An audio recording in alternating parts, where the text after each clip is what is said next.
안녕하세요. 저는 한정숙이라고 합니다. 정말 큰일 날 뻔했던 제 이야기 좀 들어주세요.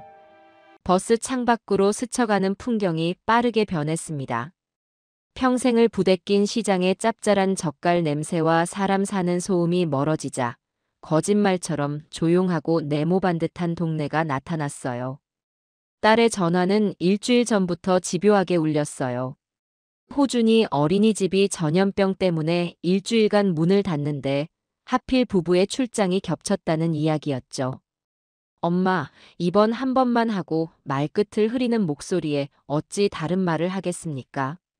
자식 이기는 부모 없다는 건 자식을 낳아봐야만 알 수 있는 지독한 진리입니다. 택시에서 내려 주소를 확인하니 눈앞에 거대한 성벽 같은 아파트 정문이 나타났습니다. 호출 버튼을 누르자 잠시 후 경비원의 목소리가 들려왔고 저는 김여진 씨 어머니입니다 라고 말하며 고개를 꾸벅 숙였습니다. 마치 입국 심사라도 받는 기분이었어요. 십수년 전 시장 한쪽에서 먼지 날리는 좌판을 겨우 얻어냈을 때의 기쁨과는 전혀 다른 종류의 위압감이었습니다. 딸의 집 현관문은 무슨 금고 문처럼 두껍고 육중했어요. 비밀번호를 누르자 띠리릭 하는 소리와 함께 문이 열렸고 안에서는 익숙한 듯 낯선 향기가 흘러나왔습니다. 백화점 1층에서 나는 머리가 살짝 아파오는 그런 향기였죠. 오셨어요, 엄마. 딸 여진이가 맨발로 뛰어나와 저를 반겼습니다. 하지만 그 얼굴에 기쁨보다는 피로가 더 짙게 배어 있었어요.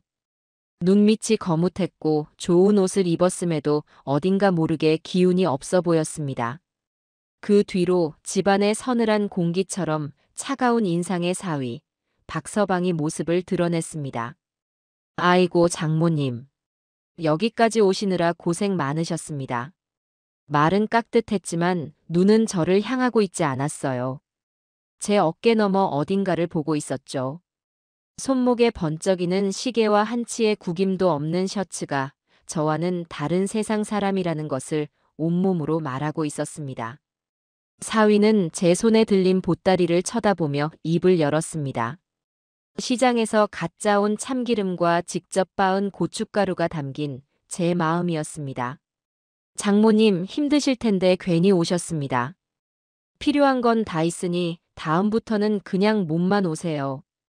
이 말은 걱정이 아니라 경고에 가까웠습니다. 당신의 것들이 우리 집의 격과 어울리지 않는다는 무언의 압박이었죠. 저는 그저 어색하게 웃으며 아닐세. 그래도 내 손주 먹일 건데 내 손으로 해야 마음이 놓이지라고 대답했습니다. 사위는 더 대꾸하지 않고 휙몸을 돌려 거실로 향했어요. 그 뒷모습이 꼭 집에 들인 불청객을 외면하는 주인 같았어요. 여진이는 제 눈치를 살피며 작은 목소리로 말했습니다. 엄마, 재준 씨가 요즘 큰 프로젝트 때문에 그래. 스트레스가 많아서 그런 거니까 이해해줘. 저는 아무 말 없이 고개를 끄덕였습니다. 어미는 딸의 편이 되어 주어야 하니까요. 하지만 마음 한구석이 시큰했습니다. 저 호화로운 대리석 바닥과 높은 천장이 과연 내 딸에게 따뜻한 보금자리가 되어주고 있는 걸까요? 집은 온기가 돌아야 집인데 이곳은 그저 비싸고 거대한 상자처럼 느껴졌습니다. 짐을 풀고 잠시 소파에 앉아 숨을 돌렸습니다. 사위는 이미 서재라 불리는 방으로 들어간 뒤였고 여진이는 제게 마실 것을 내어주려 분주하게 움직였습니다. 저는 그런 딸의 뒷모습을 가만히 바라보았습니다. 제가 알던 여진이는 저렇게 마르지 않았습니다. 결혼 전에는 복스럽다는 소리를 들을 만큼 뺨에 살도 통통하게 올라 있었는데 지금은 날카로운 턱선과 움푹 들어간 볼이 먼저 눈에 들어왔어요. 여진아, 밥은 잘 챙겨 먹고 다니는 게야? 얼굴이 반쪽이 됐네. 제 말에 여진이의 어깨가 움찔하는 것을 놓치지 않았어요. 딸은 찻잔을 내려놓으며 애써 밝게 웃어 보였습니다. 그럼 엄마. 재준 씨가 워낙 좋은 걸 많이 사줘서 잘 먹고 있어. 다이어트 하느라 그래, 다이어트. 하지만 그 웃음이 어쩐지 위태로워 보였어요. 그때였습니다. 여진이가 찻잔을 테이블에 내려놓으려고 팔을 뻗는 순간 살짝 거친 소매 아래로 드러난 손목이 제 눈에 들어왔습니다. 아주 옅게 남은 노르스름한 멍 자국이었습니다. 심장이 덜컥 내려앉는 기분이었어요. 팔은 왜 그러냐? 저도 모르게 목소리가 커졌습니다. 여진이는 화들짝 놀라며 황급히 소매를 끌어내렸습니다. 마치 들켜서는 안 될 것을 들킨 사람처럼요. 아, 이거 어제 저녁에 장식장 옮기다가 부딪혔어. 쿵 하고. 별거 아니야, 엄마. 어디 보자. 약이라도 발라야지. 아니야, 괜찮아. 다 나았어. 엄마는 꼭 호들갑이야. 딸은 신경질적인 반응을 보이며 자리에서 일어났어요. 가구에 부딪힌 멍은 저런 모양이 아니라는 것을 평생 몸으로 부딪히며 살아온 저는 잘 알고 있었습니다. 시퍼렇게 시작해서 점차 노랗게 번져가는 저건 분명. 저는 차마 다음 생각을 잊지 못했습니다. 애써 불안한 마음을 누르며 찻잔을 들었습니다. 혀끝에 닿는 차는 따뜻했지만 속은 이미 얼음장처럼 차갑게 식어내리고 있었어요. 그때 서재 문이 열리고 박서방이 다시 나왔습니다. 여진이는 금세 표정을 바꾸고는 사위에게 다가갔습니다. 재준 씨, 저녁은 뭐 먹을래요? 장모님도 오셨는데 맛있는 거 시켜 먹을까? 됐습니다. 속이 안 좋아서 이따가 간단히 먹을 겁니다. 장모님 식사나 잘 챙겨드리세요. 사위는 저와는 눈도 마주치지 않은 채 냉장고에서 물만 한 병 꺼내 다시 서재로 쏙 들어가 버렸습니다. 쾅 하고 닫히는 문소리가 제 심장을 내리치는 것만 같았어요.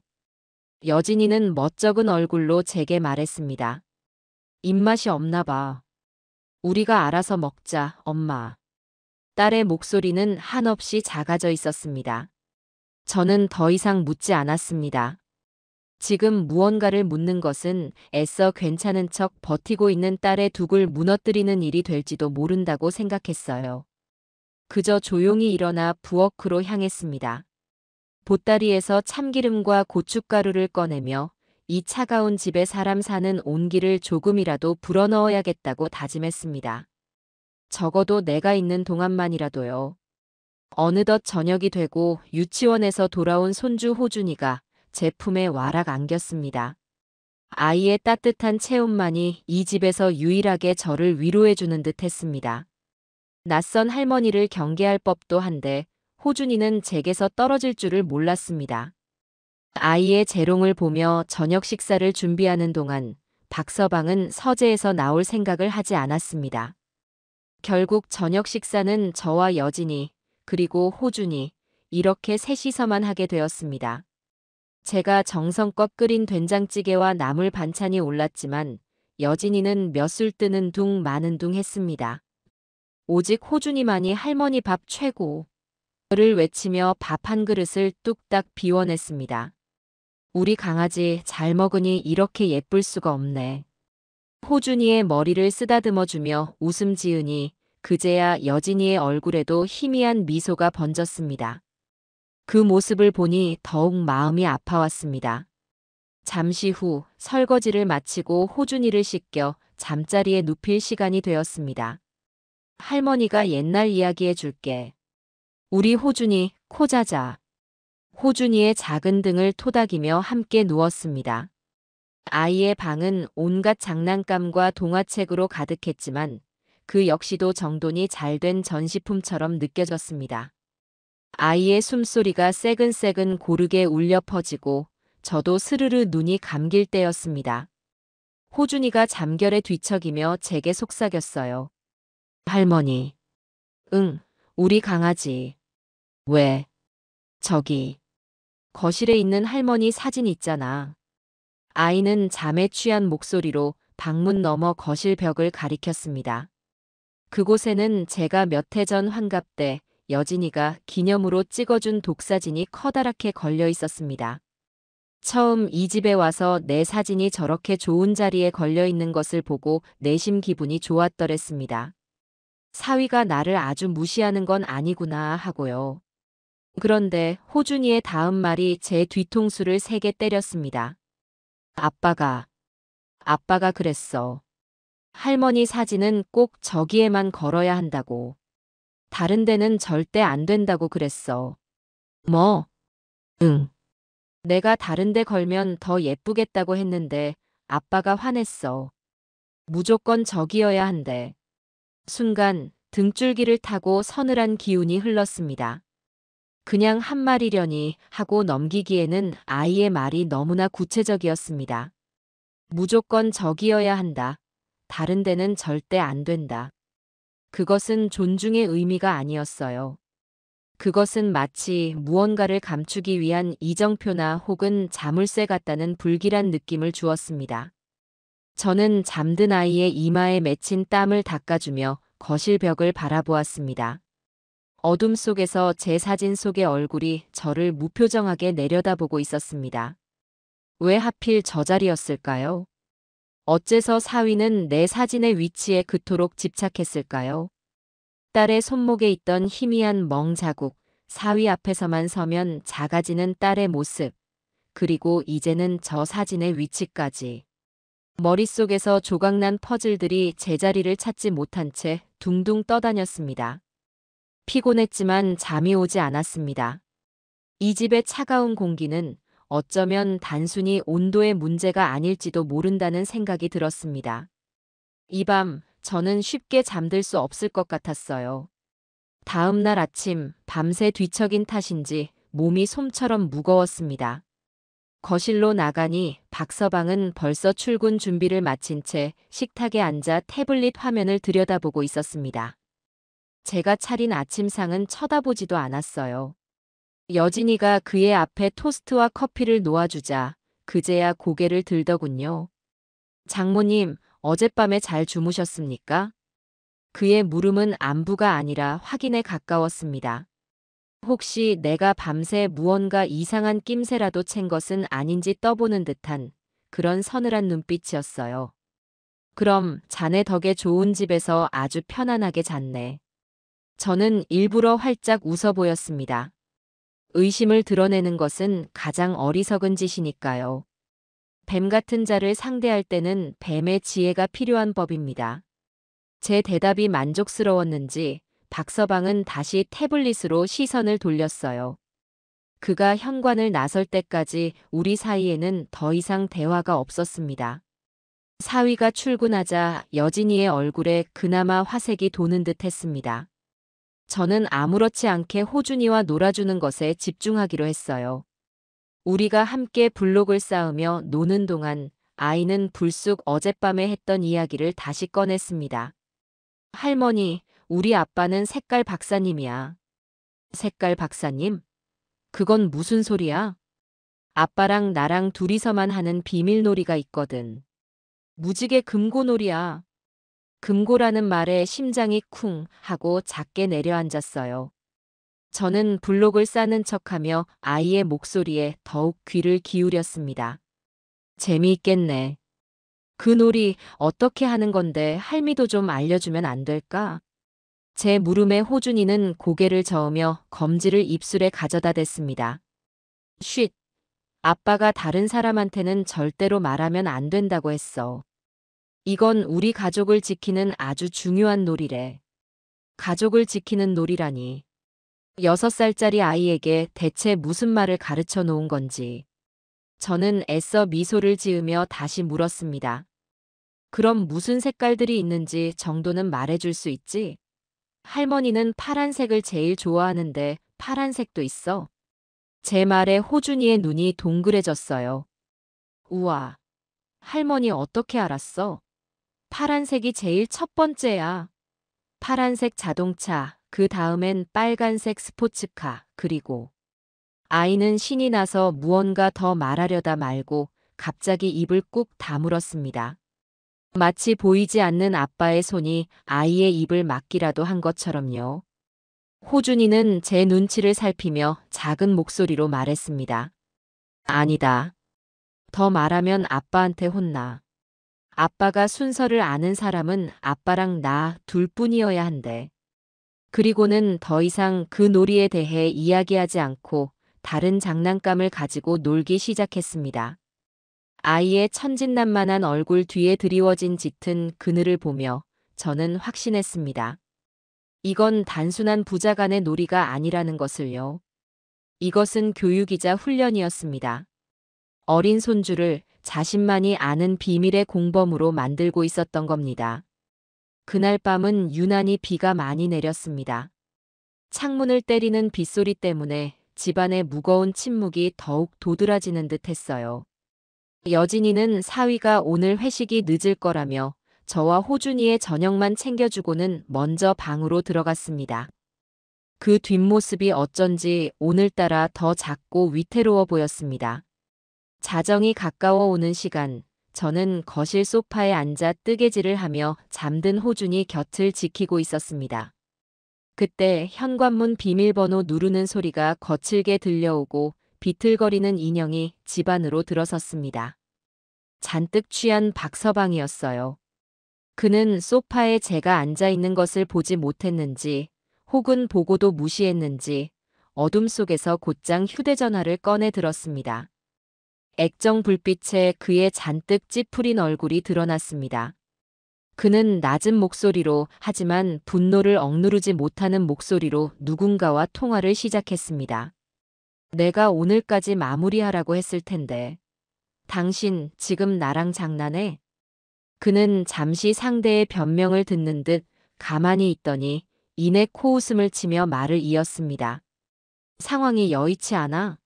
머저리 같은 녀석. 머리가 안 돌아가면 손발이라도 빨라야지. 그 돈이 어떤 돈인데 아직도 질질 끌고 있어. 그의 목소리에는 평소 저와 딸을 대하던 위선적인 교양 따위는 한 점도 남아있지 않았습니다. 날 것 그대로의 탐욕과 조급함이 뚝뚝 묻어났죠. 저는 숨을 죽이고 뜨개 바늘을 쥔 채 소파에 몸을 숨겼습니다. 마감일 넘기면 어떻게 되는지 알지? 당신뿐만 아니라 당신 가족까지 어떻게 될지 상상도 하기 싫으면 당장 처리해. 내일 아침까지 내 눈앞에 결과물 가져와. 알았어? 협박과도 같은 말을 마지막으로 그는 전화를 끊었어요. 거친 숨을 몰아쉬던 그는 비틀거리며 서재로 향하는 듯 하다가 방향을 틀어 제 쪽으로 다가왔습니다. 심장이 철렁 내려앉았어요. 들킨 것일까? 하지만 그는 제 바로 앞을 스쳐 지나가며 호준이가 자고 있는 것을 확인하고는 아이의 머리를 거칠게 한번 쓰다듬고는 서재로 들어가 버렸습니다. 쾅 하고 닫히는 문. 저는 한참 동안이나 굳은 채로 앉아 있었습니다. 그 돈, 마감일, 가족까지. 그 단어들이 빗소리에 섞여 귓가를 맴돌았습니다. 제 사위는 제가 알던 그저 무례하고 거만한 성공한 사업가가 아니었습니다. 그는 훨씬 더 위험하고 추악한 무언가에 깊숙이 발을 담그고 있었습니다. 새벽 2시가 넘었을까요? 거실의 스탠드 불빛 하나에 의지한 채 소파에서 깜빡 잠이 들었던 모양입니다. 얼마나 지났을까 제 등 뒤에서 들려오는 작고 분명한 목소리에 정신이 번쩍 들었습니다. 호준이었어요. 아니야. 아니야, 아빠. 아이가 끙끙 앓는 소리를 내며 뒤척이고 있었습니다. 악몽이라도 꾸는가 싶어 등을 토닥여주려고 몸을 돌리는 순간 아이의 입에서 결정적인 말이 흘러나왔습니다. 아니야, 아빠, 거기 말고. 할머니 사진 밑에. 순서대로. 파란색 먼저. 온몸의 피가 차갑게 식는 기분이었습니다. 어둠 속에서 들려온 아이의 잠꼬대는 너무나도 선명하고 또렷했습니다. 낮에 저에게 자랑했던 무지개 금고 놀이의 연장선이었습니다. 할머니 사진 밑. 순서대로. 파란색 먼저. 이것은 그저 아이의 몽상이 아니었습니다. 아비가 아들에게 끝없이 주입시킨 하나의 암호이자 지시였던 겁니다. 저는 숨을 멈춘 채 잠든 아이의 얼굴을 가만히 들여다보았습니다. 아이의 순수한 얼굴 위로 제 사위 박서방의 탐욕스러운 미소가 겹쳐 보였습니다. 이 아이는 대체 무엇을 보고 무엇을 듣고 자란 걸까요? 아비의 범죄에 가장 순수한 방식으로 동원되고 있다는 사실을 이 어린 것은 까맣게 모르고 있었습니다. 창밖의 비는 그쳤지만 제 마음속에서는 이제 막 폭풍우가 몰아치기 시작했어요. 잠든 손주를 끌어안았습니다. 이 아이를, 그리고 저 방에서 사위의 실체도 모른 채 잠들어 있을 내 딸을 지켜야 했습니다. 그러기 위해서는 정신을 똑바로 차려야 했습니다. 지금부터는 전쟁이었습니다. 증거도 아군도 없는 외로운 전쟁이 시작된 것이었습니다. 다음 날 아침 식탁의 분위기는 어제보다 더 무겁게 가라앉아 있었습니다. 밤사이 무슨 일이 있었냐는 듯 박서방은 다시 멀끔한 모습으로 나타났지만 어젯밤의 숙취와 분노가 가시지 않은 듯 미간에는 옅은 주름이 잡혀 있었습니다. 그는 평소보다 더 말이 없었고 여진이는 그런 사위의 눈치를 보느라 안절부절 못했습니다. 저는 이 기회를 놓치지 않기로 마음먹었습니다. 뱀굴에 들어가려면 뱀처럼 생각해야 하고 때로는 긴 막대기로 굴을 쑤셔 반응을 떠보는 지혜도 필요한 법이니까요. 저는 따뜻한 숭늉을 박서방 앞에 놓아주며 세상에서 가장 인자한 장모의 미소를 지어 보였어요. 박서방, 어젯밤에 늦게까지 고생이 많았나 보네. 속이라도 좀 풀게. 그는 제 얼굴을 잠시 쳐다볼 뿐 대답 없이 숭늉 그릇을 밀어냈습니다. 저는 아랑곳하지 않고 말을 이었습니다. 자네를 보면 말이야. 참 대단하다는 생각이 들어. 요즘 세상에 돈 벌기가 어디 쉬운가. 나는 평생 시장 바닥에서 먼지 마시며 푼돈을 벌었는데 자네는 앉은 자리에서 큰 돈을 굴리니 말이야. 비결이라도 있는 겐가? 제 말은 순수한 감탄을 가장한 날카로운 미끼였습니다. 그의 반응을 보고 싶었어요. 제 칭찬에 우쭐해하며 무언가 실마리를 흘릴 수도 있고 혹은 제 의도를 의심하며 경계심을 드러낼 수도 있겠죠. 어느 쪽이든 저에게는 정보가 되었어요. 박서방은 태블릿에서 눈을 떼고 저를 빤히 쳐다봤습니다. 그의 눈빛은 차갑고 건조했어요.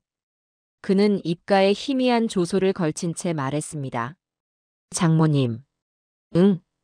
장모님께서 평생 버신 돈, 저는 1시간이면 벌 수 있습니다. 이건 비결의 문제가 아니라 세상의 구조를 아느냐 모르느냐의 차이죠. 장모님께서는 평생 이해하기 힘든 세계입니다. 그러니 그런 건 궁금해하지 마시고 호준이나 잘 봐주시는 게 장모님께서 하실 일입니다. 그 말은 제 뺨을 후려치는 것과 같았어요. 무시와 경멸이 담긴 완벽한 선긋기. 당신은 알 필요도 없고 알 자격도 없으니 끼어들지 마라. 그는 제 질문의 의도를 정확히 꿰뚫어보고 가장 모욕적인 방식으로 철벽을 친 것이었습니다. 저는 속에서 부글부글 끓어오르는 화를 애써 누르며 웃어 보였습니다. 하긴 내가 뭘 알겠나. 그저 내 사위가 대단해서 그렇지. 우리 여진이 호준이 잘 부탁하네. 더 이상 대화는 이어지지 않았어요. 하지만 저는 중요한 사실 하나를 확인했습니다. 그는 철저하게 가면을 쓰고 있으며 자신의 영역을 침범하려는 아주 작은 시도조차 극도로 경계하고 있다는 것을요. 그의 세계는 그저 돈을 많이 버는 세계가 아니라 절대로 들켜서는 안 되는 비밀을 품고 있는 세계였습니다. 박서방이 출근하고 난 뒤 저는 설거지를 하고 있는 딸의 등 뒤로 다가갔습니다. 이제는 딸의 반응을 확인해야 할 차례였습니다. 저는 최대한 아무렇지 않은 척 일상적인 대화처럼 운을 뗐습니다. 여진아, 어젯밤에 호준이가 잠꼬대를 다 하더라. 정말? 뭐라고 하는데? 여진이가 웃으며 돌아봤습니다. 저는 그 눈을 똑바로 보며 말했어요. 글쎄, 할머니 사진 밑에 파란색이 어쨌다나 뭐라나. 꿈에서 나랑 숨바꼭질이라도 했나 봐. 하도 또렷하게 말해서 내가 다 웃었네. 제 말에 딸의 얼굴에서 미소가 순식간에 사라졌습니다. 잠깐의 정적이 흘렀어요. 여진이는 고무 장갑을 낀 손으로 물을 틀어 헹구던 그릇에 시선을 고정한 채였습니다. 저는 딸의 어깨가 미세하게 굳어지는 것을 느낄 수 있었습니다. 애들 말이 다 그렇죠, 뭐. 요즘 어린이집에서 색깔 놀이를 많이 해서 그런가 보네. 딸의 목소리는 애써 태어냈지만 미세하게 떨리고 있었습니다. 그것은 대수롭지 않게 넘기는 사람의 반응이 아니었습니다. 무언가 짚히는 것이 있지만 필사적으로 외면하려는 사람의 반응이었죠. 그런가. 근데 할머니 사진 밑이라는 말은 왜 했을까? 거기가 우리 호준이한테는 무슨 특별한 장소라도 되나 봐. 저는 집요하게 파고들었습니다. 딸의 방어막에 균열을 내고 싶었어요. 하지만 여진이는 고개를 세차게 저으며 물을 잠갔습니다. 그리고는 저를 돌아보며 살짝 짜증 섞인 목소리로 말했습니다. 엄마, 별걸 다 신경 쓰네. 애가 하는 잠꼬대 가지고 뭘 그렇게 심각하게 생각해? 피곤하다 정말. 그렇게 말하고는 거실로 나가버렸어요. 저는 흐르는 물을 멍하니 바라보며 서 있었습니다. 딸은 알고 있었습니다. 최소한 무언가 이상하다는 것쯤은 느끼고 있었던 겁니다. 하지만 그 사실을 인정하는 순간 자신이 이룩했다고 믿는 이 완벽한 가정이 무너져 내릴까봐 두려워하고 있었습니다. 사위를 의심하는 대신 현실을 지적하는 저를 귀찮고 피곤한 존재로 밀어내 버리는 쪽을 택한 것이죠. 가슴 한쪽이 아려왔습니다. 제 딸은 스스로 눈을 감고 귀를 막고 있었어요. 이제 정말로 이 싸움은 저 혼자 해내야만 했습니다. 그날 오후 저는 마지막 확인을 위해 호준이에게 접근했습니다. 거실 바닥에 앉아 함께 그림을 그리고 있었어요. 저는 호준이의 스케치북에 커다란 자동차를 그려주었습니다. 호준아, 할머니가 파란색으로 자동차 색칠해줄까? 우리 호준이가 제일 좋아하는 파란색. 저는 파란색이라는 단어에 힘을 주어 말했습니다. 아이는 잠시 제 눈을 빤히 쳐다보더니 고개를 끄덕였습니다. 저는 파란색 크레파스를 집어들고 자동차를 칠하며 아주 조심스럽게 물었습니다. 호준이가 아빠랑 하는 무지개 금고 놀이 말이야. 파란색이 첫 번째라고 했지? 그럼 파란색 다음은 무슨 색이야? 할머니한테만 살짝 알려주면 안 될까? 우리 둘만의 비밀로 하는 거야. 제 말이 끝나자 아이의 얼굴이 하얗게 질렸습니다. 호준이는 겁을 먹은 표정으로 주변을 두리번거렸어요. 마치 아빠가 어디선가 지켜보고 있기라도 한 것처럼요. 아이는 손에 쥐고 있던 노란색 크레파스를 툭 하고 바닥에 떨어뜨렸습니다. 그리고는 거의 울먹이는 목소리로 제 귀에 대고 속삭였습니다. 할머니, 그건 엄마한테도 말하면 안 되는 비밀이야. 아이의 목소리는 공포에 질려 있었습니다.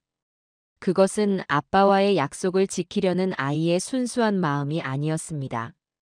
그 약속을 어겼을 때 돌아올 무언가에 대한 공포였죠. 대체 박서방은 이 어린아이에게 무슨 짓을 한 걸까요? 아빠가 순서 틀리거나 다른 사람한테 말하면 우리 가족 다 큰일 난다고 그랬어. 저는 더 이상 아무것도 물을 수 없었습니다. 아이를 품에 꼭 끌어안았습니다. 작고 여린 몸이 가늘게 떨리고 있었어요. 모든 것이 명확해졌습니다. 의심의 씨앗은 이제 거대한 확신이라는 나무가 되어 제 마음속에 뿌리 내렸습니다. 박서방은 자신의 범죄의 손줄을 가장 확실한 보안 장치로 이용하고 있었어요. 세상 그 누구도 의심하지 않을 가장 순수한 6살짜리 아이의 기억 속에 자신의 비밀 금고를 숨겨놓은 것이었습니다. 이제 제가 해야 할 일은 단 하나였습니다. 그놈이 숨겨놓은 추악한 비밀을 제 손으로 직접 파헤쳐 세상에 드러내는 것뿐이었습니다. 다음 날 저는 작전을 개시하기로 마음먹었습니다. 기회는 생각보다 빨리 찾아왔어요. 여진이가 호준이를 데리고 소아과에 다녀오겠다며 집을 나선 것입니다. 박서방은 물론 회사에 있었고요. 드디어 이 거대한 집에 저 혼자만 남게 된 것입니다. 심장이 쿵쾅거렸지만 애써 침착함을 유지했습니다. 시장 바닥에서 산전수전 다 겪으며 익힌 담대함이 이럴 때 도움이 되더군요. 첫 번째 목표는 거실 벽에 걸린 제 사진이었습니다. 저는 부엌에서 마른 행주를 하나 들고 거실로 향했습니다. 그리고 사진 액자 아래쪽을 닦는 척하며 발을 헛디딘 것처럼 과장되게 비틀거렸어요. 제 어깨가 액자 모서리에 부딪혔고 묵직한 액자는 쿵 하는 소리를 내며 바닥으로 떨어졌습니다. 일부러 한쪽 모서리가 바닥에 세게 부딪히도록 각도를 조절했어요. 유리가 깨지지는 않았지만 액자 프레임이 살짝 찌그러졌습니다. 이건 나중에 사위에게 보여줄 완벽한 변명거리가 될 것이었습니다. 저는 떨리는 손으로 액자를 치우고 그 뒤에 가려져 있던 벽을 샅샅이 훑어보았습니다. 처음에는 아무것도 보이지 않았습니다. 매끈한 실크 벽지뿐이었죠. 실망감이 밀려오는 순간 시선을 아주 낮추고 벽을 비스듬히 쳐다보았습니다. 바로 그때였습니다. 빛의 각도에 따라 벽지 위로 아주 미세한 선 하나가 희미하게 보였습니다. 머리카락보다도 얇은 날카로운 무언가에 긁힌 듯한 자국이었습니다. 마치 벽과 벽이 만나는 이음새 부분을 따라 누군가 커터칼로 살짝 그어놓은 것 같은 그런 흔적이었습니다. 자세히 보니 그 선은 완벽한 사각형을 그리고 있었어요. 가로 세로 약 50cm 정도 되어 보이는 정확한 사각형의 흔적. 저는 손끝으로 그 부분을 가만히 쓸어보았습니다. 다른 부분과 감촉의 차이는 거의 없었지만 제 오랜 경험이 말해주고 있었습니다. 이것은 벽이 아니었습니다. 이것은 문이었습니다. 교묘하게 위장된 비밀 금고로 향하는 문이었던 겁니다. 심장이 미친 듯이 뛰기 시작했습니다. 호준이의 잠꼬대는 사실이었고 제 예감은 틀리지 않았어요. 첫 번째 단서를 확보한 저는 곧바로 다음 목표인 박서방의 서재로 향했습니다. 그는 항상 내 서재에는 절대 들어오지 마시라고 신신당부했지만 오늘은 예외였습니다. 저는 어지러운 서재를 보다 못해 청소해 주려는 장모의 오지랖을 연기할 준비가 되어 있었습니다. 서재 문을 열자 박서방의 성격이 고스란히 드러나는 공간이 나타났어요. 모든 것이 칼로 잰 듯 제자리에 놓여 있었고 먼지 한 톨 없이 깨끗했습니다. 책장의 책들은 장식품처럼 꽂혀 있었고 거대한 책상 위에는 최고급 사양의 컴퓨터와 서류 몇 개뿐이었습니다. 이 방은 무언가를 연구하고 일하는 공간이라기보다는 무언가를 감추고 위장하기에 완벽한 공간처럼 보였습니다. 제 목표는 책상 밑에 놓인 작은 종이 파쇄기였어요.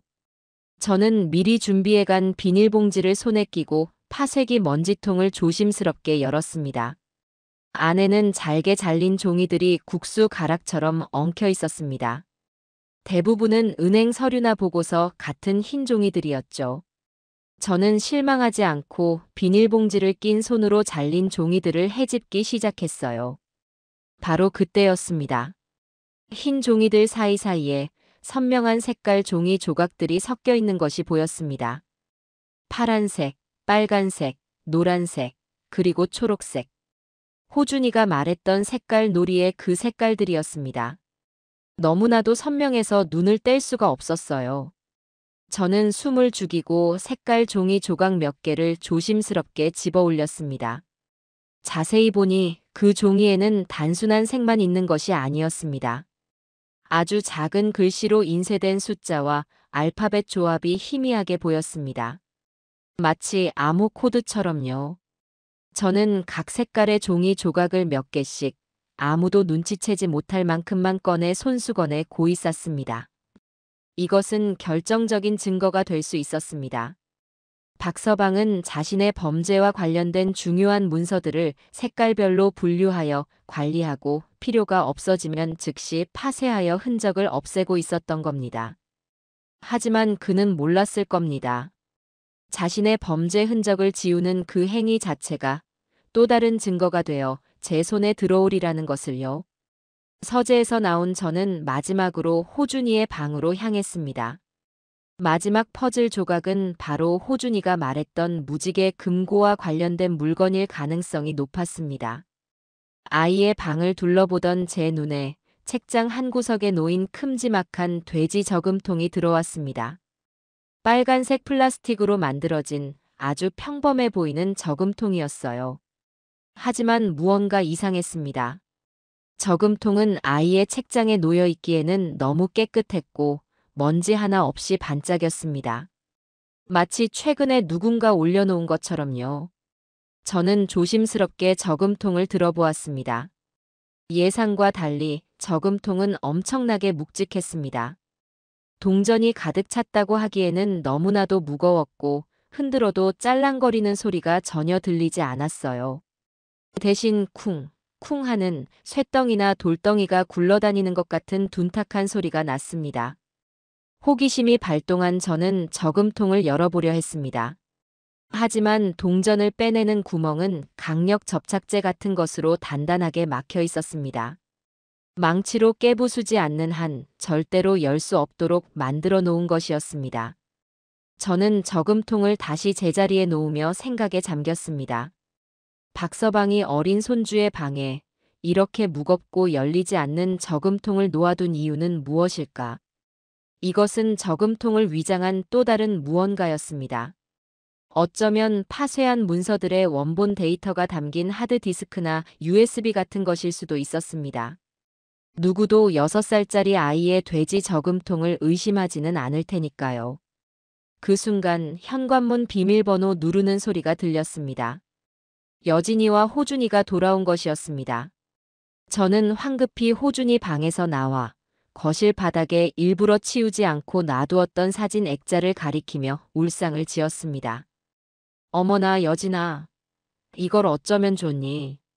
내가 청소하다가 그만. 딸은 제 연기에 깜빡 속아 넘어가며 오히려 저를 위로했습니다. 제 손에는 아무것도 없었지만 머릿속에는 3개의 확실한 증거가 새겨졌습니다. 벽에 숨겨진 금고의 흔적, 파쇄된 색깔 문서 조각들, 그리고 미스터리한 돼지 저금통. 이제 저는 저 뱀 같은 사위의 꼬리를 잡을 수 있는 강력한 무기를 3개나 손에 쥔 셈이었어요. 그날 저녁, 저는 일부러 찌그러진 액자를 거실 테이블 위에 올려놓았습니다. 박서방이 퇴근하고 돌아와 그것을 발견했을 때의 반응을 보기 위해서였습니다. 아니나 다를까 서재로 향하던 그의 발걸음이 테이블 앞에서 멈췄습니다. 그는 찌그러진 액자를 잠시 내려다보더니 고개를 들어 저를 쳐다보았습니다. 그의 눈빛에는 아무런 감정도 담겨 있지 않아 오히려 더 섬뜩했어요. 장모님, 이건 어떻게 된 겁니까? 그의 목소리는 나직했지만 그 안에 담긴 서늘한 분노는 숨길 수 없었습니다. 여진이가 제 옆에서 황급히 변명했습니다. 재준 씨, 엄마가 청소하시다가 실수로 떨어뜨리셨대. 내가 나중에 고치거나 새로 사면 되니까. 하지만 박서방은 딸의 말을 가볍게 무시하고 여전히 저를 똑바로 응시하고 있었습니다. 저는 태연하게 대답했습니다. 내가 부주의했네, 박서방. 미안하게 됐어. 제 대답에 그의 입꼬리가 미세하게 비틀렸습니다. 그는 액자에서 시선을 떼고 저에게로 한 걸음 다가왔습니다. 그리고는 누구에게도 들리지 않을 만큼 작은, 하지만 제 귀에는 천둥처럼 크게 울리는 목소리로 말했어요. 장모님, 저는 제 물건에 다른 사람 손이 타는 것을 무척 싫어합니다. 특히 제 서재는 더더욱 그렇습니다. 그의 말은 질문이 아닌 경고였습니다. 사진 액자가 떨어진 것이 중요한 게 아니라 당신이 내 영역 근처를 맴돌았다는 사실을 안다. 그의 눈이 그렇게 말하고 있었습니다. 그는 제가 금고의 흔적을 발견했는지 어떤지는 몰라도 제가 무언가 캐고 다닌다는 사실은 이미 눈치챈 것이 분명했습니다. 등골을 타고 식은땀이 흘렀습니다. 저는 그와 눈을 마주치며 아무렇지 않게 대꾸했어요. 알겠네. 다시는 그런 일 없도록 조심하지. 팽팽한 긴장감이 거실을 가득 채웠습니다. 그는 더 이상 아무 말도 하지 않고 서재로 들어가 버렸습니다. 하지만 저는 알 수 있었습니다.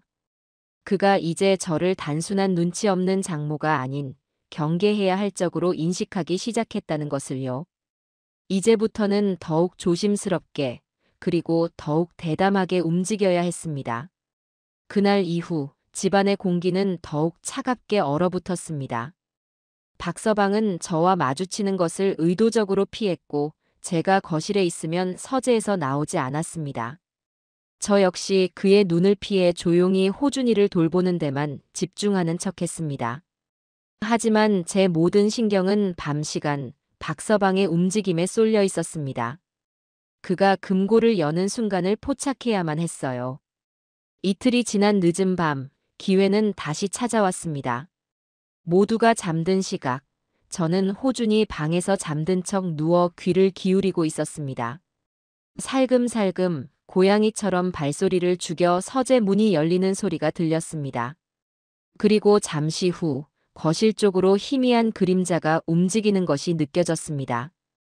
저는 숨을 죽이고 호준이 방 문틈으로 밖을 엿보았습니다. 거실은 암흑이었지만 서재에서 새어나오는 옅은 불빛이 한 남자의 실루엣을 비추고 있었습니다. 박서방이었습니다. 그는 제 사진 액자가 사라진 그 벽 앞에 서 있었어요. 그의 손에는 스마트폰처럼 보이는 작은 물건이 들려 있었고 그는 그것을 벽에 가져다 댔습니다. 그러자 틱하는 아주 작은 기계음이 들렸습니다. 그 소리와 함께 그는 벽의 한 부분을 부드럽게 밀었습니다. 그러자 벽의 일부가 소리 없이 안쪽으로 스르르 열리는 것이 보였습니다. 제 예상이 맞았습니다. 완벽하게 위장된 비밀 금고였어요. 박서방은 안에서 서류 뭉치로 보이는 것을 꺼내고 다른 것을 집어넣는 듯 했습니다. 그의 모든 행동은 극도로 조심스럽고 신속했습니다. 저는 그 짧은 순간을 놓치지 않으려고 눈을 깜빡이지도 않고 지켜봤습니다. 그가 금고를 다시 닫자 벽은 언제 그랬냐는 듯 다시 완벽한 벽지가 되었습니다. 그는 주변을 한번 휙 둘러보고는 다시 서재로 사라졌습니다. 저는 심장이 터질 것처럼 뛰는 것을 느끼며 자리에 주저앉을 뻔했어요. 이제 모든 것이 확인되었습니다. 금고는 실제했고 그는 지금도 무언가 위험한 거래를 계속하고 있었습니다. 하지만 동시에 두려움이 엄습했습니다. 저 금고 안에는 대체 무엇이 들어있을까? 제가 감당할 수 있는 수준의 비밀일까? 하지만 물러설 수는 없었습니다. 이미 너무 멀리 와버렸으니까요. 다음 날 낮 여진이와 호준이가 잠시 마트에 간 사이 저는 결심을 굳히고 서재로 들어섰습니다. 어젯밤 박서방이 했던 행동을 그대로 재현해 볼 작정이었습니다. 제게는 스마트폰 같은 장비는 없었지만 며칠 전 발견했던 그 미세한 긁힌 자국, 바로 그 사각형의 이음새가 제게는 열쇠였습니다. 저는 숨을 깊게 들이쉬고 문제의 벽 앞에 섰습니다. 그리고 긁힌 자국의 모서리 부분을 손끝으로 강하게 눌러보았습니다. 아무런 반응이 없었습니다. 조금 더 힘을 주어 다른 모서리를 눌러보았습니다. 역시 마찬가지였습니다. 심장이 조급하게 뛰기 시작했습니다. 내가 잘못 본 것일까? 아니면 어떤 특정한 순서나 방식이 있는 것일까? 저는 포기하지 않고 사각형의 이음새를 따라가며 여러 지점을 차례대로 눌러보았습니다. 바로 그때였어요. 사각형의 오른쪽 하단 모서리 부분을 누르자 안쪽에서 딸깍하는 아주 작지만 분명한 소리가 들렸습니다. 스프링이 풀리는 듯한 그런 소리였습니다. 놀란 제가 손을 떼자 벽의 사각형 부분이 안쪽으로 1cm쯤 쑥 들어가 있었습니다. 문이 열린 것입니다. 잠금 장치가 해제된 것이죠. 저는 떨리는 손으로 들어간 부분의 가장자리를 잡고 조심스럽게 당겼습니다. 두꺼운 벽체와 같은 재질로 위장된 문이 마침내 제 앞에서 육중한 속살을 드러냈습니다. 안에는 차가운 금속으로 만들어진 진짜 금고 문이 있었습니다. 디지털 숫자판과 지문 인식기가 달려있는 최신형 금고였습니다. 역시 쉽게 열 수는 없었습니다. 하지만 그 존재를 제 눈으로 직접 확인한 것만으로도 엄청난 수확이었어요. 저는 금고 문을 닫고 벽을 다시 원래대로 밀어 넣었어요. 딸깍 소리와 함께 벽은 다시 완벽한 모습으로 돌아왔습니다. 저는 잠시 그 벽을 멍하니 바라보았습니다. 저 차가운 벽 너머에 내 사위의 모든 비밀과 내 딸의 눈물이 함께 갇혀 있었어요. 이제 제가 해야 할 일은 저 금고를 열 방법, 즉 호준이가 말한 색깔 순서의 비밀을 풀어내는 것이었습니다. 그리고 그것은 곧 판도라의 상자를 여는 일이 될 터였습니다. 그날 이후 집안에는 보이지 않는 유리벽이 세워진 듯 했습니다. 박서방은 저를 노골적으로 무시했고 딸 여진이는 사위와 저 사이에서 끊임없이 눈치를 보며 시들어갔습니다. 저는 이대로 쫓겨날 수 없었습니다. 저 혼자만의 힘으로는 부족했어요. 이 진실의 무게를 감당하고 저 괴물의 소나기에서 벗어나려면 반드시 딸의 도움이, 최소한 딸의 동이라도 필요했습니다. 결전의 날은 박서방이 지방 출장을 간 날로 잡았습니다. 모처럼 집안의 감시의 눈이 사라진 날이었습니다. 저는 아침부터 분주하게 움직여 여진이가 어린 적부터 좋아했던 호박전을 부치고 따뜻한 배숙을 만들었습니다. 음식은 때로 딱딱하게 닫힌 마음의 빗장을 여는 열쇠가 되기도 하니까요. 여진아, 이리 와서 앉아봐. 엄마가 너 좋아하는 거 좀 했다. 딸은 마지못해 식탁에 앉았습니다. 하지만 제 정성이 담긴 음식을 앞에 두고도 좀처럼 수저를 들지 않았습니다. 그저 멍하니 창밖만 바라볼 뿐이었죠. 그 파리한 옆모습을 보니 더 이상 애둘러 말할 시간이 없다는 조급함이 목구멍까지 차올랐어요. 여진아. 제 부름에 딸의 어깨가 움찔했습니다. 엄마, 제발. 그냥 밥만 먹으면 안 될까? 아니. 넌 들어야만 해. 그리고 똑바로 봐야만 해. 내가 지금 어떤 삶을 살고 있는지. 저는 작심하고 지난 며칠간 제가 보고 듣고 확인한 모든 것을 쏟아내기 시작했습니다. 처음에는 그저 푸념처럼 들리던 제 이야기는 박서방의 통화 내용과 호준이의 구체적인 잠꼬대로 이어지자 점차 날카로운 파편이 되어 딸에게 박히기 시작했습니다. 여진이의 얼굴은 하얗게 질리다 못해 푸른 기운마저 감돌았어요. 그만. 엄마, 제발 그만해. 딸은 두 손으로 귀를 막으려는 듯한 자세를 취했습니다. 왜 듣기 힘드냐? 내 남편이 밤마다 서재에서 뭘 하는지, 내 아들 입에 무슨 말을 올려놓고 있는지. 듣는 게 그렇게 힘들어? 그럼 똑똑히 봐. 내 손목에 있던 그 멍자국, 정말 가구에 부딪힌 거 맞아? 내 남편이 늦는 날마다 내 눈밑이 왜 그렇게 퀭하고, 왜 그렇게 사위 눈치만 보며 사는데. 몰라. 난 몰라. 아무것도 몰라. 아니, 넌 알고 있어. 알면서도 외면하는 거야. 이 집이, 이 호사스러운 생활이 무너질까봐 두려운 거지. 그래서 진실을 말하는 엄마를 귀찮고 피곤한 늙은이 취급하며 밀어내려는 거잖아. 제 목소리가 격해지자 마침내 여진이가 폭발했습니다. 그녀는 자리에서 벌떡 일어나며 찻잔을 바닥에 내동댕이 쳤습니다. 쨍그랑 하는 파열음과 함께 딸의 눈에서 참아왔던 눈물이 본물처럼 터져 나왔어요. 그래. 두려워. 무서워 죽겠어. 엄마는 평생 시장 바닥에서 고생만 했잖아. 아빠가 사업 실패하고 빚쟁이들한테 머리채 잡혀 끌려나갈 때 내가 얼마나 무서웠는지, 우리가 얼마나 비참했는지 벌써 잊었어. 난 죽어도 그렇게 살기 싫었어. 그래서 죽을 힘을 다해 공부했고, 좋은 남자 만나 결혼했고, 내 아들만큼은 나처럼 돈 때문에 주눅 들게 안 키우려고 발버둥 치며 여기까지 왔단 말이야. 그런데 이제 와서 엄마가 뭔데? 엄마가 뭔데 내 인생을 통째로 부정하고 내 모든 걸 망가뜨리려고 하는 건데. 차라리 모르는 게 나아. 아무것도 모르고 그냥 이렇게 사는 게 100번, 1000번 낫다고. 그것은 분노가 아니었습니다. 한 인간이 자신의 삶을 지탱하기 위해 내지르는 처절한 비명이었습니다. 딸의 입에서 나온 과거의 상처는 날카로운 칼이 되어 제 심장을 후벼 팠습니다. 제가 딸에게 준 가난의 기억이 지금 딸의 눈을 가리고 괴물의 손을 잡게 만들고 있었습니다. 저는 그 자리에 얼어붙어 아무 말도 할 수 없었습니다. 바로 그때였습니다. 우리가 꿈에도 생각지 못했던 일이 벌어졌습니다. 출장 간다던 박서방이 유령처럼 소리 없이 현관에 서 있었습니다. 그의 손에는 서류 가방이 들려 있었습니다. 아마도 급한 용무로 잠시 집에 들렀다가 이 모든 광경을 목격한 모양이었습니다.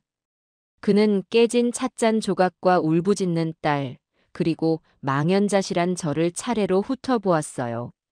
그리고는 모든 상황을 파악했다는 듯 아주 차갑고 냉소적인 미소를 입가에 걸었습니다. 아이고 장모님. 제가 잠시 자리를 비운 사이에 저희 집에서 아주 흥미로운 드라마를 한 편 찍고 계셨군요. 그의 등장에 여진이는 경악하며 사위를 바라봤고 저는 저도 모르게 딸의 앞을 막아서며 그를 노려보았습니다. 박서방은 그런 저를 비웃으며 천천히 다가왔습니다. 그는 바닥에 널린 파편을 구둣발로 아무렇지 않게 밟으며 제 앞에 섰어요. 제가 듣자 하니 장모님께서 쓰신 시나리오가 아주 기가 막힙니다. 괴팍한 사위, 비밀을 간직한 손주, 그리고 이 모든 것을 파헤치는 정의로운 장모님이라. 허허. 그는 헛웃음을 터뜨리며 제 어깨를 가볍게, 그러나 모욕적으로 툭툭 쳤습니다. 장모님, 혹시 망상성 장애라고 들어보셨습니까? 현실과 상상을 구분하지 못하고 주변의 모든 일을 자신과 연관지어 왜곡해서 받아들이는 병입니다.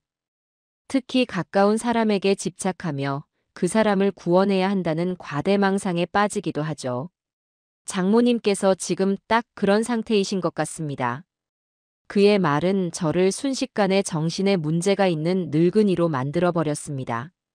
여진이는 그 말에 마치 의사의 진단을 들은 환자의 보호자처럼 혼란스러워하면서도 한편으로는 안도하는 듯한 복잡한 표정을 지었어요.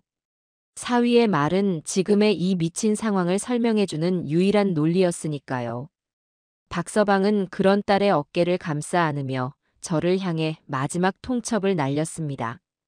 장모님, 아무래도 저희 집 환경이 장모님의 심리적 안정에 좋지 않은 영향을 미치는 것 같습니다. 저희가 장모님의 건강을 위해서라도 이제 그만 댁으로 편안히 돌아가시는 것이 좋겠습니다. 저희가 주말에 호준이 데리고 정식으로 인사드리러 가겠습니다. 아시겠죠? 그것은 걱정을 가장한 완벽한 추방이었습니다. 저는 굳은 얼굴로 고개를 끄덕일 수밖에 없었습니다.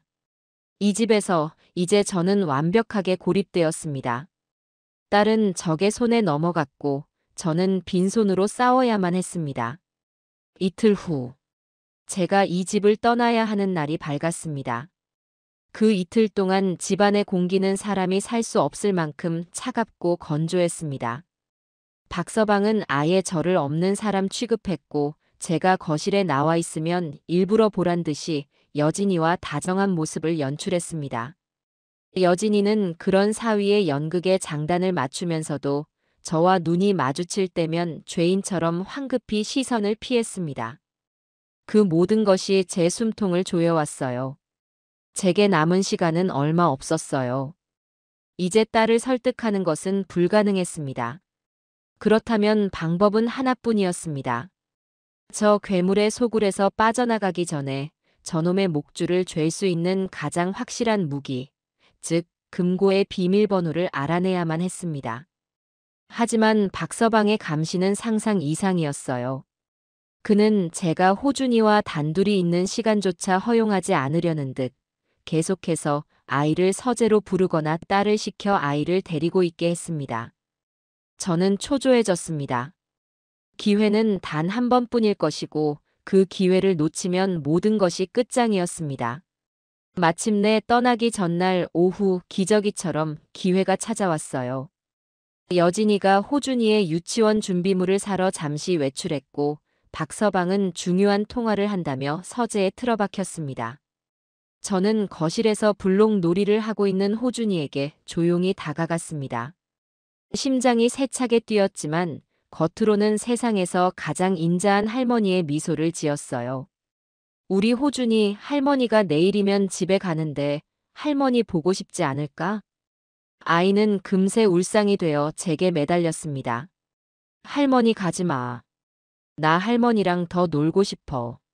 저는 아이를 다독이며 미리 계획했던 작전을 실행에 옮겼어요. 그럼 우리 이렇게 하자. 할머니랑 호준이 둘만 아는 비밀 암호를 만드는 거야. 그래서 할머니가 호준이 보고 싶을 때마다 이 암호를 생각하는 거지. 어때? 비밀 암호라는 말에 아이의 눈이 호기심으로 반짝였습니다. 저는 아이의 눈높이에 맞춰 바닥에 앉아 알록달록한 그림 카드들을 늘어놓았습니다. 자, 이건 보물섬 지도야. 용감한 호준이가 이 지도의 암호를 풀어야만 보물을 찾을 수 있어. 할머니가 첫 번째 암호를 알려줄게. 파란 바다. 저는 파란색 카드를 맨 앞에 놓았어요. 파란 바다를 건넜어. 그 다음엔 어떤 암호를 풀어야 보물에 가까워질까? 우리 용감한 탐험가님이 알려줘야 하는데. 호준이는 잠시 고민하는 듯 하더니 이내 게임에 완전히 몰입한 얼굴로 빨간색 카드를 집어들었습니다. 그 다음엔 빨간 불가사리야. 내가 알아. 와, 맞았어. 역시 우리 호준이는 탐험가 체질이네. 그럼 빨간 불가사리를 지나서는 노란 잠수함을 타야 해. 아이는 망설임 없이 노란색 카드를 놓았습니다. 그리고 마지막으로 초록색 카드를 들어 보이며 의기양양하게 외쳤습니다. 마지막은 초록색 해초 동굴이야. 동굴 안에 보물이 있어. 파랑, 빨강, 노랑, 초록. 저는 그 순서를 머릿속에 그리고 심장 깊은 곳에 새겨 넣었습니다. 하지만 이것만으로는 부족했습니다. 이것이 정말 금고의 암호라는 확신이 필요했습니다. 이야, 우리 호준이 정말 대단하다. 어떻게 이렇게 어려운 암호를 다 외우고 있어? 꼭. 아빠가 차 바꿀 때마다 그 색깔하고 순서가 똑같네. 저는 마치 혼잣말처럼 그러나 아이가 충분히 들을 수 있도록 중얼거렸습니다. 그 순간 호준이의 얼굴이 환하게 밝아지며 제게 외쳤습니다. 맞아. 할머니. 그거야. 아빠가 그랬어. 아빠, 자동차들은 그냥 자동차가 아니라 우리 집 보물을 지키는 비밀 로봇 군단이라고. 파란색 로봇, 빨간색 로봇, 노란색 로봇, 지금 초록색 로봇까지. 순서대로 기억해야만 로봇 군단이 문을 열어준댔어. 온몸에 소름이 돋다 못해 전율이 흘렀습니다. 퍼즐의 마지막 조각이 맞춰지는 결정적인 순간이었습니다. 박서방은 자신의 사치스러운 차량 교체 이력을 손주에게는 보물을 지키는 로봇 군단이라는 동화로 포장하여 비밀번호로 사용하고 있었던 겁니다. 이보다 더 완벽하고 이보다 더 악마 같은 암호가 또 있을까요? 바로 그날 저녁이었습니다. 마지막이 될지도 모르는 저녁 식사 자리에서 박서방이 와인잔을 들며 선언을 했습니다. 여진 씨, 당신과 나, 그리고 호준이에게 주는 선물이야. 나 다음 주에 회사에 사표 냈어. 그리고 당신과 호준이 이름으로 유럽의 작은 성을 하나 계약했네. 이제 이 지긋지긋한 한국은 떠나서 우리끼리 행복하게 사는 거야. 마침 장모님도 내일 댁으로 돌아가시니 우리 가족끼리 조용히 떠날 준비를 하자고. 그의 말에 여진이는 놀라움과 기쁨이 뒤섞인 표정으로 사위를 바라봤어요. 유럽의 성이라는 달콤한 말에 그녀는 남은 의심마저 완전히 지워버린 듯 했습니다. 하지만 저는 알 수 있었습니다. 사표와 유럽의 성은 모두 거짓말이었습니다. 그는 모든 것을 정리하고 제 딸과 손주를 인질 삼아 해외로 도주하려는 것이었습니다. 제 존재가 그의 모든 계획을 앞당겨버린 셈입니다. 심장이 철렁 내려앉았습니다. 이제 제게는 단 하루의 시간도 남아있지 않았습니다. 내일 아침 이 집을 나서는 즉시 모든 것을 걸고 움직여야만 했어요. 다음 날 아침, 저는 여느 때보다 일찍 일어나 짐을 꾸렸습니다. 며칠 입었던 옷가지 몇 개를 가방에 넣는 손길이 천근만근 무거웠습니다. 식탁에서는 어색한 침묵 속에서 아침 식사가 진행되었습니다.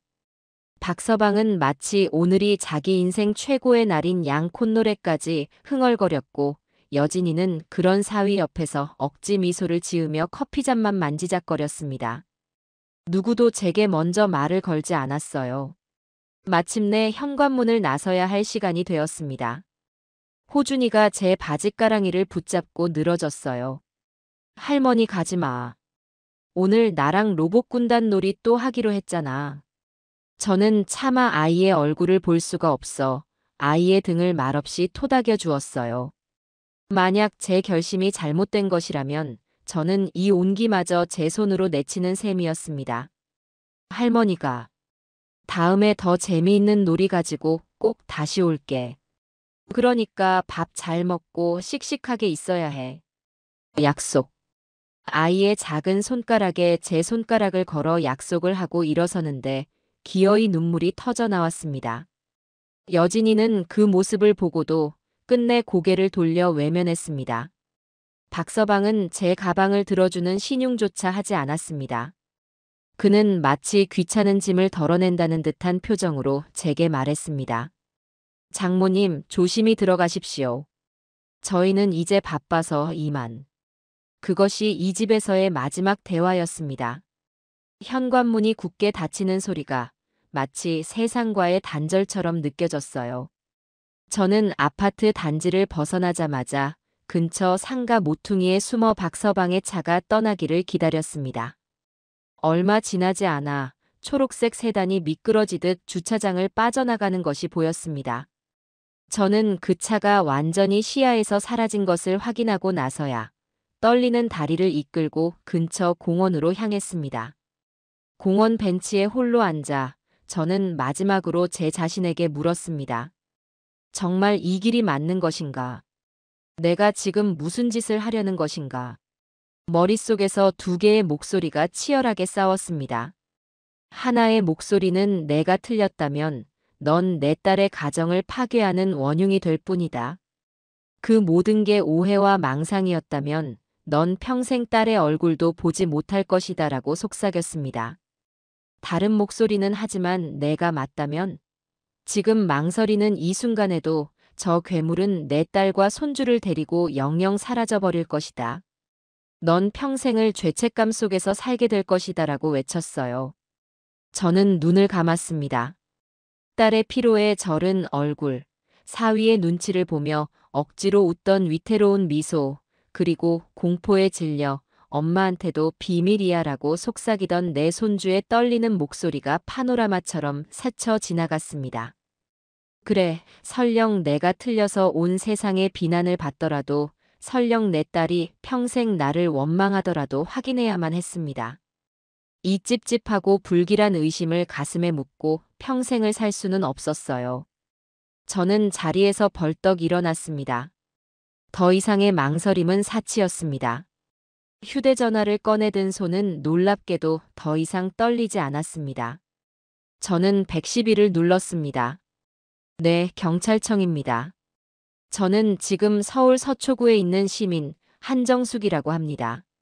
저는 제 이름과 신분을 먼저 밝혔습니다. 그리고 심호흡을 한 번 한 뒤 단호한 목소리로 말했어요. 단순 가정불화 신고가 아닙니다. 수백억 원대의 금융 사기 및 횡령 혐의가 강력하게 의심되는 인물을 고발하려고 합니다. 사안이 매우 중대하고 용의자가 현재 해외 도피를 준비 중인 것으로 보입니다. 부디 서울지방경찰청 지능범죄수사대 소속의 경험 많은 팀장급 형사님과 직접 통화할 수 있도록 연결해 주시길 간곡히 부탁드립니다. 제 요구는 상식적이지 않았습니다. 수화기 너머의 젊은 경찰관이 당황한 기색이 역력했습니다. 어머님, 일단 가까운 파출소에라며 원칙적인 대응을 하려 했습니다. 안 됩니다. 이 사건은 동네 파출소 수준에서 다룰 사안이 아닙니다. 용의자는 매우 치밀하고 교활하며 지금 이 순간에도 증거를 인멸하고 있을지 모릅니다. 제 말을 믿고 제발 지능범죄수사대로 연결해 주십시오. 모든 책임은 제가 지겠습니다. 제 목소리에 담긴 절박함과 확신이 통했던 걸까요? 잠시 침묵이 흐른 뒤 경찰관은 알겠습니다. 잠시만 기다려 주십시오. 상황의 위중함을 감안하여 조치하겠습니다라고 말했습니다. 얼마 지나지 않아 수화기 너머에서 묵직하고 노련함이 묻어나는 중년 남성의 목소리가 들려왔습니다. 서울청 지능범죄수사팀입니다. 신고자 한정숙 씨 맞으십니까? 자초지종을 들어보겠습니다. 아시는 것을 모두 아주 상세하게 말씀해 주십시오. 저는 그 순간 이 싸움이 이길 수 있는 싸움이 될 수도 있겠다는 희미한 희망을 보았어요. 저는 지난 며칠간 제가 보고 듣고 겪고 확인한 모든 것을 마치 영화를 되돌려보듯 시간 순서대로 하나도 빠짐없이 쏟아내기 시작했습니다. 제 이야기는 30분 넘게 이어졌고 박철규 팀장은 단 한 번도 제 말을 끊지 않고 끝까지 들어주었어요. 박 팀장과의 통화가 끝난 지 채 1시간이 되지 않아 약속 장소인 공원 앞으로 검은색 승용차 한 대가 섰습니다. 차에서 내린 사람은 박 팀장을 포함한 사복 형사 3명이었습니다. 그들은 제게 신분증을 제시하며 다시 한번 사건의 개요를 확인했습니다. 제 진술이 일관되고 구체적이라는 사실을 확인한 박 팀장의 눈빛이 날카롭게 빛났습니다. 어머님, 저희가 긴급 내사에 착수한 결과 박재준의 이름이 최근 급증한 고수익 보장형 투자 사기 사건의 핵심 용의자 선상에 올라와 있다는 사실을 확인했습니다. 하지만 물증이 없어 수사에 난항을 겪고 있었죠. 어머님의 제보가 결정적인 열쇠가 될 것 같습니다. 그의 말에 저는 가슴을 쓸어내렸습니다. 제 의심은 망상이 아니었어요. 형사들은 즉시 2개의 팀으로 나뉘어 움직였습니다. 한 팀은 법원으로 달려가 압수수색 영장을 발부받고 다른 한 팀은 공항경찰대와 출입국 관리사무소에 박재준 일가에 대한 긴급 출국 금지 조치를 요청했어요. 모든 것이 일사천리로 진행되었습니다. 저는 박 팀장의 차를 타고 불과 몇 시간 전에 도망치듯 빠져나왔던 딸의 아파트로 다시 향했어요. 차창 밖으로 스치는 풍경을 보며 이것이 과연 옳은 일인지 마지막으로 자문했지만 심장은 이상할 만큼 고요하고 단단했습니다. 우리가 아파트 단지 내에 잠복한 지 약 1시간쯤 지났을 때였습니다. 박 팀장의 무전기에서 긴박한 목소리가 흘러나왔습니다. 팀장님, 대상 차량 아파트로 재진입 확인. 아마 여권이나 기타 서류를 챙기러 온 것으로 보입니다. 즉시 진입하겠습니다. 심장이 쿵 하고 내려앉았어요. 박서방이 공항으로 직행하지 않고 다시 돌아온 것이었습니다. 그것은 하늘이 제게 준 마지막 기회이자 그에게는 피할 수 없는 심판의 덫이었습니다. 잠시 후 익숙한 초록색 외제 세단이 주차장으로 들어섰고 차에서 내리는 박서방과 여진이 그리고 호준이의 모습을 여러 대의 차량이 순식간에 에워쌌습니다. 박재준 씨, 멈추시오. 사방에서 나타난 형사들이 그들의 앞을 막아서자 박서방의 얼굴이 당황과 분노로 일그러졌어요. 당신들 뭐야? 내가 누군 줄 알고 이래. 변호사. 내 변호사부터 부르란 말이야. 그는 마지막까지 오만함을 잃지 않고 고함을 질렀습니다.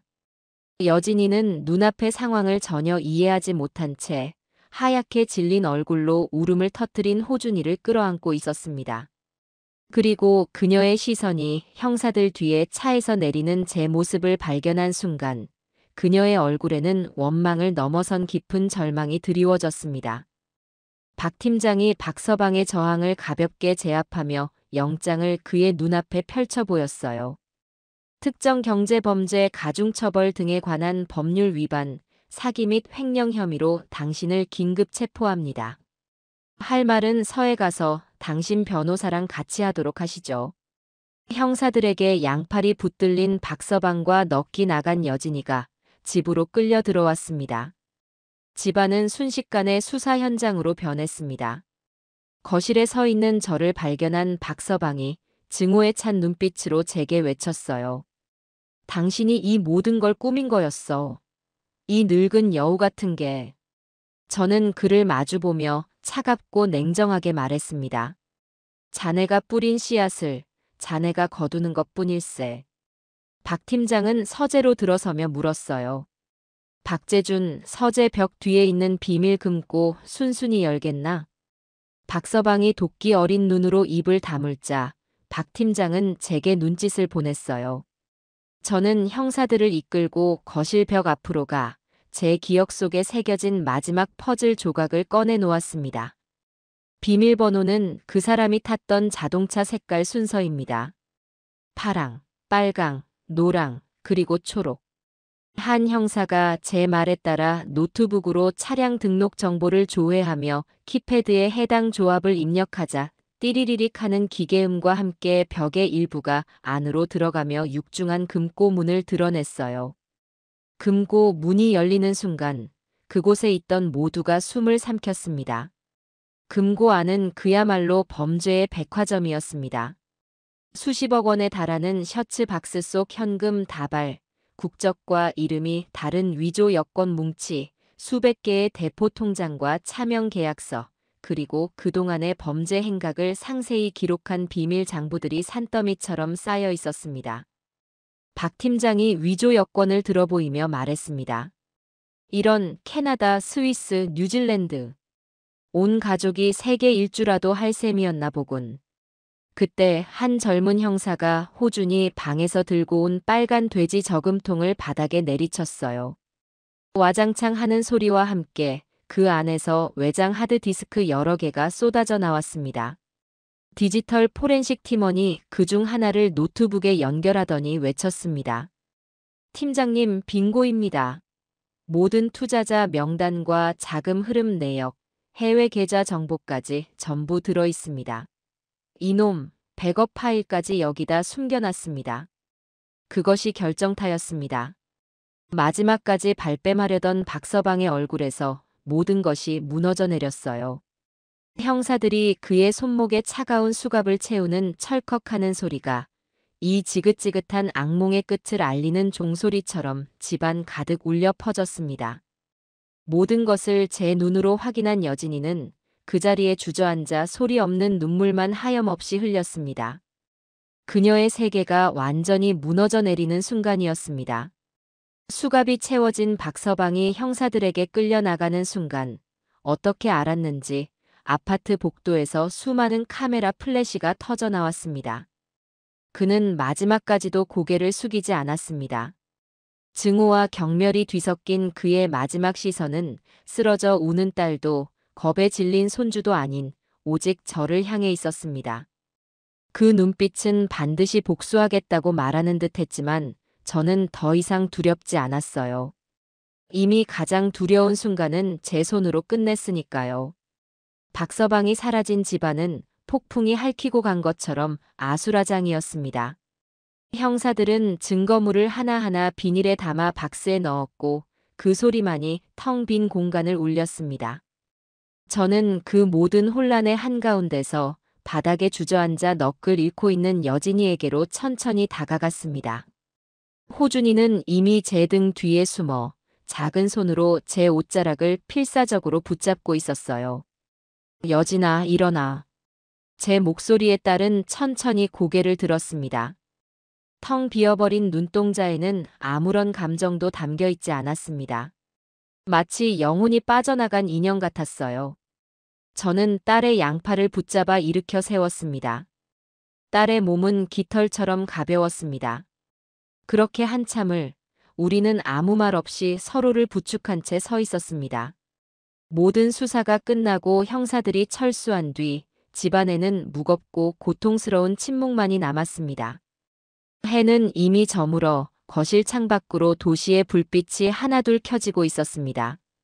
불과 어제까지만 해도 저 불빛들은 내 딸의 성공을 비추는 배경처럼 보였는데 오늘따라 지옥의 유황불처럼 아득하게 느껴졌어요.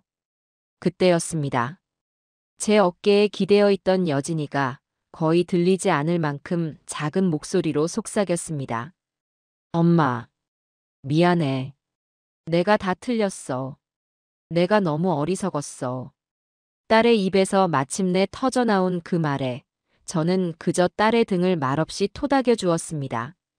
내가 뭘 했냐는 질책도 이제라도 알았으니 다행이라는 위로도 하지 않았습니다. 지금 딸에게 필요한 것은 말이 아니었습니다. 무너진 세상의 파편 속에서 기댈 수 있는 단단한 기둥, 그저 그거면 충분했습니다. 저는 딸을 소파에 앉히고 아이를 제 방으로 데려왔어요. 호준이는 제 품에 안겨서도 계속해서 몸을 떨었습니다. 할머니, 아빠, 어디 갔어? 경찰 아저씨들이 아빠 데려갔어. 아빠 나쁜 사람이야? 저는 아이의 눈을 맞추며 아이가 이해할 수 있는 언어로 진실을 말해주어야 했습니다. 호준아, 아빠가 다른 사람들을 많이 아프게 해서 지금 경찰 아저씨들이랑 이야기하러 간 거야. 아주 오랫동안 자기가 뭘 잘못했는지 생각하는 시간을 가져야 한대. 그럼, 아빠 이제 안 와? 언젠가. 아주 나중에 호준이가 이만큼 더 컸을 때. 아빠가 자기 잘못을 전부 다 고치고 착한 사람이 되면 그때는 만날 수도 있겠지. 하지만 그때까지는 우리 호준이는 세상에서 제일 용감한 할머니랑 세상에서 제일 강한 엄마랑 함께 있는 거야. 이제 아무도 우리 호준이 힘들게 못해. 할머니가 꼭 지켜줄게. 저는 아이를 굳게 끌어안았습니다. 그날 밤 호준이는 제 팔베개를 하고서야 겨우 잠이 들었습니다. 아이의 고른 숨소리를 들으며 저는 비로소 길고 길었던 싸움이 끝났음을 실감했어요. 다음 날부터 세상은 우리 가족의 이야기로 떠들썩했어요. 뉴스에서는 연일 수백억 원대 펀드 사기 주범 박씨 구속이라는 제목으로 사건을 대서특필했습니다. 우리가 살던 호화로운 아파트의 모습과 박서방이 타고 다니던 외제 차들이 연일 화면에 오르내렸습니다. 그의 모든 재산은 범죄 수익으로 간주되어 동결되었고 결국 우리는 호준이의 옷가지와 제 짐가방 하나만 챙겨 그 집에서 나와야 했습니다. 우리가 쌓아 올렸다고 믿었던 모든 것이 사실은 모래성이었음을 확인하는 데는 오랜 시간이 걸리지 않았습니다. 저희는 일단 제 낡은 빌라로 거처를 옮겼어요. 방 2칸짜리의 좁고 허름한 집이었지만 그 차가운 대리석 궁전보다 100배, 1000배는 더 아늑하고 따뜻했습니다. 여진이는 며칠 동안 식음을 전폐하고 방 안에만 틀어박혀 있었어요. 자신의 인생이 송두리째 부정당한 충격과 사위에 대한 배신감, 그리고 피해자들에 대한 죄책감에 짓눌려 있었습니다. 저는 억지로 딸을 다그치지 않았습니다. 그저 묵묵히 밥을 차려 방문 앞에 놓아주고 밤새 끙끙 앓는 딸의 등을 쓸어주며 곁을 지킬 뿐이었습니다. 일주일쯤 지났을까 여진이는 스스로 방문을 열고 나왔습니다. 퉁퉁 부은 눈으로 저를 보며 딸은 제 앞에 무릎을 꿇었어요. 엄마, 나 이제 어떻게 해야 해? 나 살아갈 자신이 없어. 살아야지. 너는 살아야 해. 호준이 엄마잖니. 그리고 내 잘못이 아니야. 아니, 내 잘못이야. 내가 더 빨리 알았어야 했어. 내가 그 사람의 거짓말에 속아서 그 허영에 눈이 멀어서. 결국 나도 공범이나 마찬가지야. 저는 딸을 일으켜 세웠습니다. 그럼 갚아나가면 되는 거야. 우리가 할 수 있는 것부터. 도망치지 않고 모든 걸 정면으로 마주보는 거야. 엄마가 옆에 있을게. 혼자가 아니야. 그날 이후 여진이는 달라지기 시작했어요. 변호사를 만나 자신이 아는 모든 사실을 진술했고 사위의 범죄로 인해 발생한 피해자들에게 사죄하는 편지를 썼습니다. 물론 그들의 분노가 쉽게 사그라들지는 않았지만 그것은 딸이 감당해야 할 몫이었습니다. 저 역시 시장에서 좌판을 다시 얻어 일을 시작했습니다. 부끄럽지 않았습니다. 땀 흘려번 돈만큼 정직하고 떳떳한 것은 세상에 없으니까요. 그렇게 우리는 무너진 폐허 위에서 한 뼘 한 뼘 우리의 삶을 다시 쌓아 올리기 시작했어요. 그로부터 1년이라는 시간이 흘렀어요. 박서방은 재판에서 징역 15년이라는 중형을 선고받았습니다. 항소했지만 기각되었고 그의 이름은 이제 사람들의 기억 속에서 서서히 잊혀갔어요. 우리는 시장 근처의 작은 연립주택으로 이사했습니다. 보증금은 제가 평생 모은 돈과 딸이 가지고 있던 얼마 안 되는 폐물을 팔아 겨우 마련했습니다. 집은 좁고 낡았지만 창문으로는 아침마다 따스한 햇살이 쏟아져 들어왔고 부엌에서는 늘 구수한 된장찌개 냄새가 났어요. 여진이는 동네 작은 카페에서 아르바이트를 시작했습니다. 화려했던 명품 옷들은 모두 처분하고 이제는 수수한 면 티셔츠에 청바지를 입고 다녔습니다. 하지만 딸의 얼굴은 그 어느 때보다도 편안하고 밝아 보였습니다. 더 이상 누구의 눈치도 보지 않았고 억지로 웃지도 않았습니다.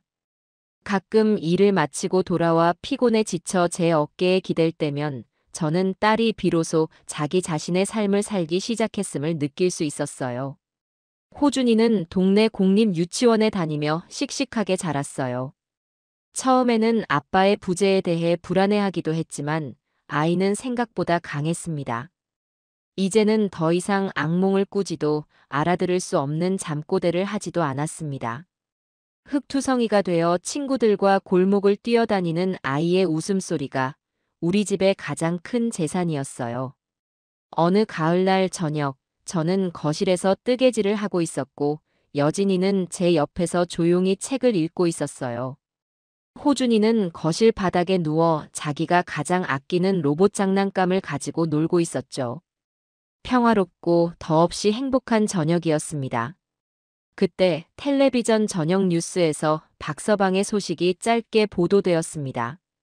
재소자들을 상대로 또 다른 사기 행각을 벌이려다 적발되어 형량이 추가되었다는 내용이었습니다. 사람은 쉽게 변하지 않는다는 씁쓸한 진리를 확인하는 순간이었죠. 여진이는 잠시 화면을 바라보더니 아무렇지 않게 리모컨을 들어 채널을 돌려버렸습니다. 그 얼굴에는 더 이상 분노도 미련도 슬픔도 남아있지 않았습니다. 그저 자신과는 상관없는 먼 나라의 소식을 듣는 듯한 그런 평온한 표정이었습니다. 저는 뜨개 바늘을 내려놓고 잠든 호준이의 머리를 쓰다듬었습니다.